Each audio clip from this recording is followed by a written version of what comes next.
Hey, we are a writing directing team, and we've been at Funny or Die for about 4 months. And before that, we were just making stuff on our own, and kind of got some attention in the local comedy circuits in LA, and got us at Funny or Die.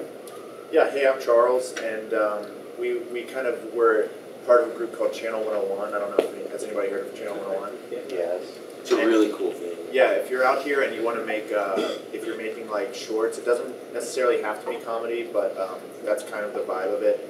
It's a really great place to like meet local LA filmmakers who are like, it's a really good creative but also competitive place to show your stuff in front of a bunch of people, and a good place to also get noticed. That's kind of partially what happened for us.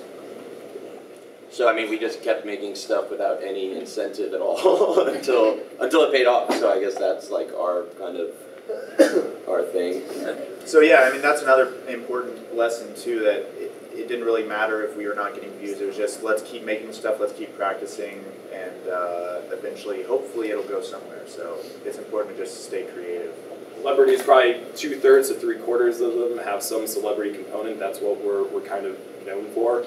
We do lots of work with lots of up and coming comedians, and we also do lots of timely and topical pieces, because the internet is a little bit like a newspaper. What people are talking about kind of moves to the front page. There's kind of a reason why random comics are at the back of the newspaper. It's because it's not really newsworthy. That's why it's at the back. So yeah, so what we try and do also is even though we're turning those things around quickly, is to keep the production value high, and I think these guys did a great job of doing that. A big part of Funny or Die is also kind of that community of outside freelance filmmakers and DPs and production designers and sound and wardrobe and all those people who help us make these look as good as they do. See, with Nick and Charles, something that they bring to the table is that ability to wear lots of different hats, whether it's writing, directing, editing, effects, etc. And that's regular hats. So as you guys kind of build out your career, definitely keep that in mind. The more things you can offer to an employer, whether it's from a production side, at an agency side, or whatever, it's never bad to have a really diverse skill set, especially if you want to be a filmmaker, because that's going to allow you to make more stuff, obviously. And then even though, he's working with some higher profile people, the themes of what he's talking about are all things that you can implement for your own content, even if you're starting small with just 100 followers on Twitter and building it. If you focus on building up that body of work and letting people know about it in an organic way, eventually it's going to start working for you. And for the things that you're working on, think about what that entry point is online. Like, why would people care about this? And then target sites, because all these sites are looking for content and things to put up.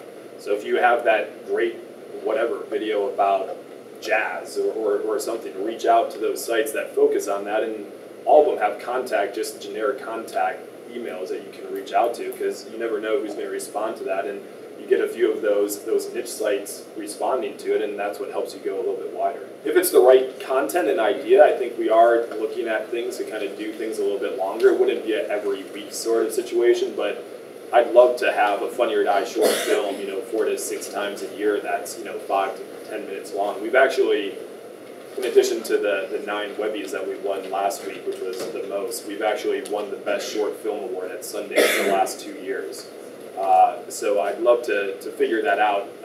We did do one last year with some up and coming actors. It's called The Big Dog. That got about 200,000 views. Yeah, did one time. We released one from a friend of ours, directed this Sundance short with TJ Miller and Lizzie Kaplan. That was really long. That was 25 minutes. That was like a half hour. Successful Alcoholics. Yeah, and that got about 200,000 views. So I think with the right idea and people and execution, we are seeing people willing to stick around on Funny or Die a lot longer. And the more success we have with that, the more, I think viewing habits will continue to change. And I think that as kids like you and even kids younger than you just are so used to watching stuff online, or really anywhere they want is what it comes down to, I think we'll be able to get more traction beyond just the 1 to 3 minute quick hit that people watch when they should be working.